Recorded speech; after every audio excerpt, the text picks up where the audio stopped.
بسم اللہ الرحمن الرحیم۔ آج کا ہمارا سوال ہے کہ روزے کی حالت میں احتلام ہونے سے روزہ ٹوٹ جاتا ہے یا باقی رہتا ہے؟ دیکھیں، روزے کی حالت میں احتلام ہونا انسان کے اپنے اختیار میں نہیں ہوتا، اور جو کام اپنے اختیار میں نہ ہو یا بھول کر کیا جائے اس سے روزے کو کوئی فرق نہیں پڑتا۔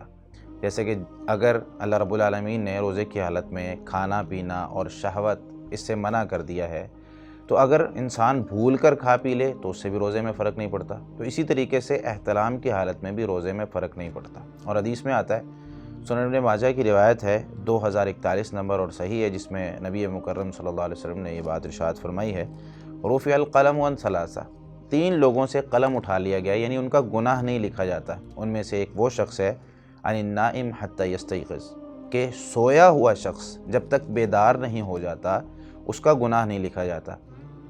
اور اسی طریقے سے قرآن کریم میں سورۃ البقرہ کی آیت 286 میں اللہ رب العالمین فرماتے ہیں، لا یکلف اللہ نفسا الا وسعها، اللہ تعالیٰ کسی جان پر اس کی طاقت سے زیادہ بوجھ نہیں ڈالتے۔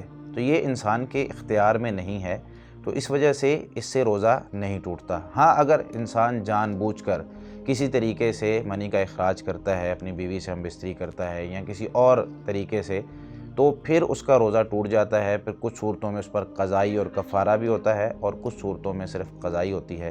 اللہ رب العالمین ہمیں سمجھنے کی توفیق عطا فرمائے۔ جزاکم اللہ خیر۔